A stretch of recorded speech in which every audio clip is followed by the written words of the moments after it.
Chapter 20. In Search of a New Path. The Era of Reckoning and Apology. In recent decades, the historical narrative of the United States has undergone a profound shift toward accountability. This movement began with formal apologies from religious and government institutions that were once instruments of oppression. In 1996, the United Methodist Church formally apologized for the Sand Creek Massacre, acknowledging that the perpetrators were high-ranking church leaders. This was followed by an even more radical moment of honesty in the year 2000. Kevin Gover, then Assistant Secretary of the Interior for Indian Affairs, delivered a shocking self-reflection during the 175th anniversary of the Bureau of Indian Affairs, BIA.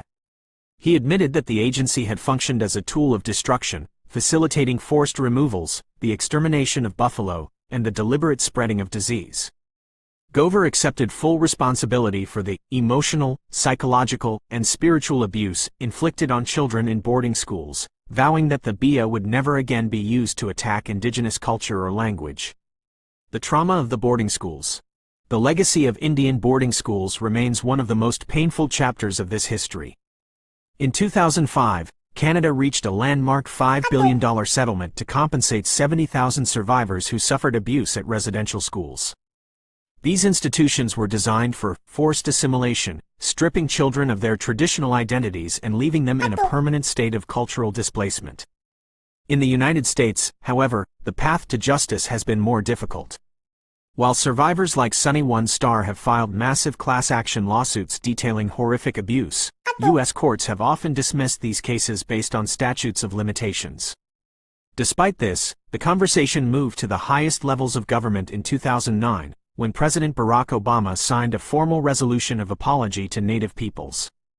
Although controversial for being buried within a defense bill, it marked a rare official admission of the long history of official depredations and ill-conceived policies by the federal government.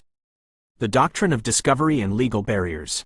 To understand how so much land was lost, one must look at the doctrine of discovery. This 15th-century religious principle asserted that any land not owned by Christians could be claimed by the first Christian nation to discover it. This doctrine was later codified into American law through the 1823 Supreme Court case Johnson v. McIntosh. Chief Justice John Marshall ruled that indigenous peoples held only occupancy rights and could not sell land to anyone but the federal government.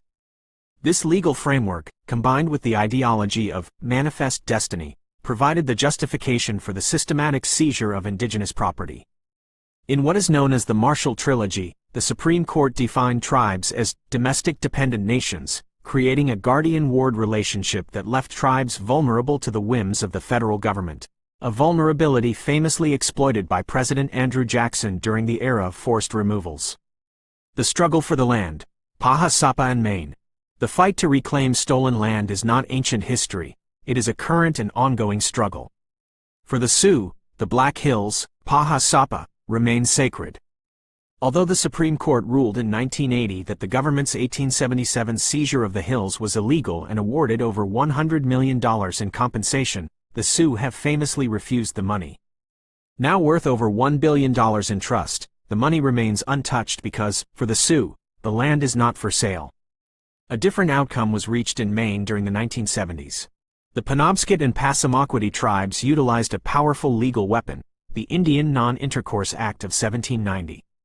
They argued that since the state had purchased 60% of Maine's land without federal consent, the sales were void.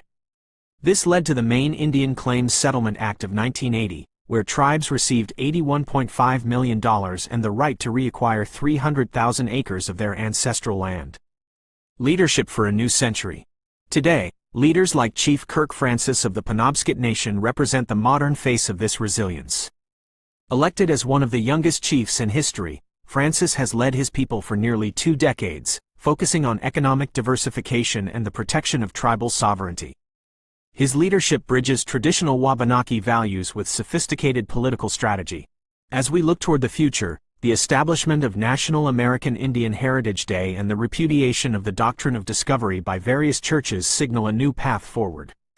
The journey is far from over, but the shift from forced assimilation to self-determination ensures that indigenous nations continue to reclaim their rights, their lands, and their voices in the 21st century.